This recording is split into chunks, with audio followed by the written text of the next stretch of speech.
Welcome everyone. We're really glad that you decided to join us today. I want to take this opportunity to thank all of the partners who are here with us today. I'm just going to give you a little idea of who they are. First of all, Armando Fana, who is our Director of Housing and Community Development. We have Lisa Kemp, who manages our community services and the Vickers House. Lisa, wave when I call your name. We have several people from Palm Beach County here today. James Green, what are you doing over there? Just taking pictures. James Green. We also have Lisa Wilson from Mayor McKinley's office. And who else from Palm Beach County? Bert Winkler with the Fuse Project, the Safety and Justice Challenge. Thank you. And we have Marilyn Munoz from the Homeless Coalition. We have from Vida Nova, if you raise your hand, from Vida Nova. And we have anybody from Jerome Golden here today? Yep, Jerome Golden. And did I get everyone? And we also have Gulfstream Goodwill. And we have Gulfstream Goodwill, that's right. Lord's Place. Lord's Place. And Officer Pruse from our police department. So thank you all for being here. First of all, I want to acknowledge that homelessness is an issue that every city is dealing with throughout our country. And it's not unique to West Palm Beach, and we're not the only ones that are facing these challenges. But we've seen an uptick across the country, mostly in some cases because of the opioid epidemic, and also mental health funding, inadequate mental health funding. And, you know, for some, homelessness is a choice. But we are here to say that all of us together are working on this, and our goal is to get houses for homeless people. That's what they need. They need to be in a home, and our goal is to get them a home. I want to announce that West Palm Beach is making excellent progress as we continue to provide assistance to our city's homeless population. Very, very recently, the county conducted its point-in-time count, which shows that West Palm Beach's on-the-street homelessness is down by 14%. So our homelessness, the number of people on our street, is down by 14%. And this is a January to January count. They do this every January at a regular basis, and it really demonstrates all the hard work that everybody's doing here, and our focus, as I said, on getting people into homes. I would like to share with you that we've been successful in finding permanent homes for homeless in West Palm Beach. In fact, last year the city programs diverted a total of 39 people from homelessness. And in just the last few weeks, we moved 4 individuals living right here in this courtyard into homes. And they're now paying some rent, and they are working with the Lord's Place as they transition back into the community. But we were able to provide those homes because they were properties that we owned as a city, which we turned over to the Lord's Place to place people. We also want to say that cities have a role to play in improving the overall quality of life for all of our residents, and that's exactly why we're doing what we're doing here in West Palm Beach.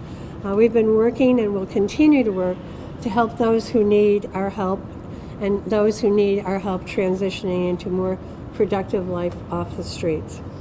So as I said earlier, no local government can do this alone. It takes partnerships like the partnerships that we have with the Lord's Place and with the county and with Gulfstream Goodwill and Vida Nova. These are all critical partnerships for us, and that's what helps us to address these challenges that we have.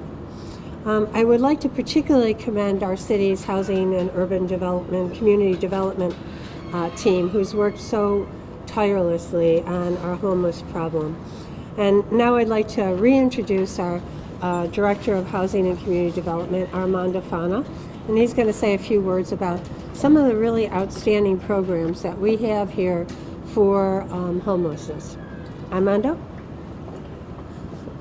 Thank you, Mayor. As the Mayor was saying, this is a national problem. This is not a West Palm Beach issue. This is an issue that really goes across the nation when it comes to dealing with homelessness, and the opioid crisis is a big part of that. And as also the mayor was saying, it's all about collaborative efforts. There's no way any one city can deal with the issue of homelessness on their own. And so that's why we have all these partners here with us, because it really takes a village in this case. And it's not just the partnerships with the agencies, it's also average citizens, businesses, they all play a role as well.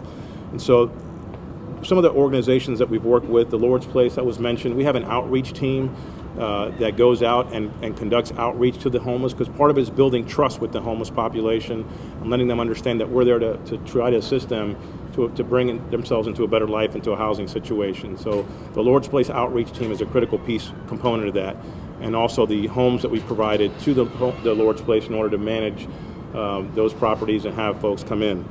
Gulfstream Goodwill, they do a tremendous job in also with homelessness and avoiding homelessness. With their collaborative efforts with the Lewis Center, they're one of the agencies that help jointly run the Lewis Center and get the individuals out of homelessness. But we also work with them directly on a project that we're doing now for new construction of housing that would provide housing to people who are vulnerable to homelessness. And they provide also opportunities for those people who have mental disabilities who may end up being homeless. Palm Beach County, we collaborate with them on a daily basis. They obviously run the Lewis Center.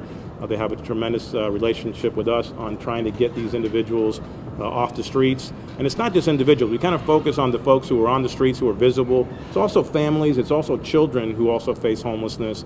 And those are sort of the hidden ones that you never really necessarily see on the streets, because they're sleeping in their cars in many cases. They may be couch surfing with somebody else.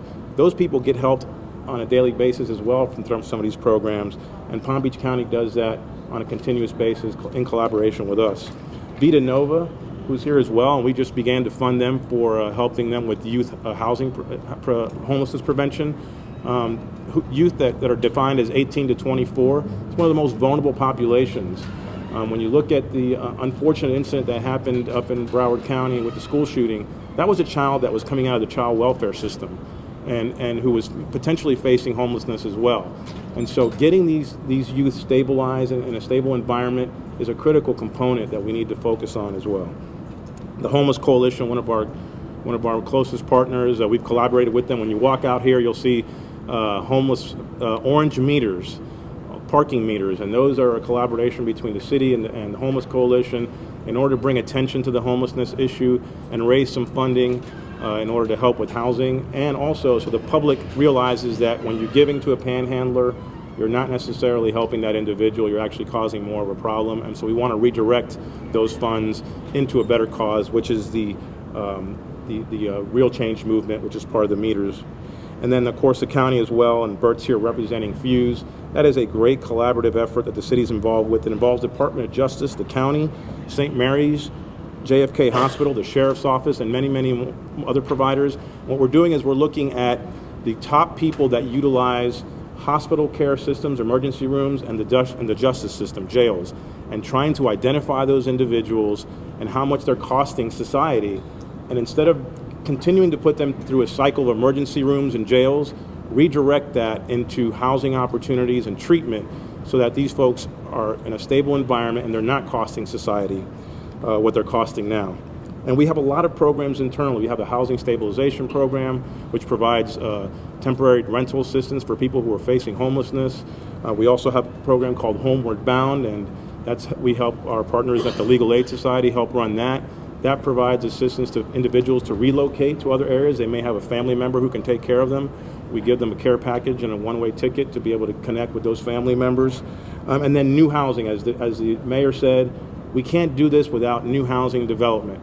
And we need developers on board, we need nonprofits to help with that situation, and we need neighborhoods to be open to the possibility of having their neighbors be people who are formerly homeless. So this is all hands-on deck effort, and that's what we wanted to showcase, that we're not celebrating a 14% reduction. We're happy that we've seen that reduction, but there's a lot of work to be done, but we can't do it without everybody's help behind me, the public's help, and businesses, and everybody who's involved with this community needs to be involved in this situation.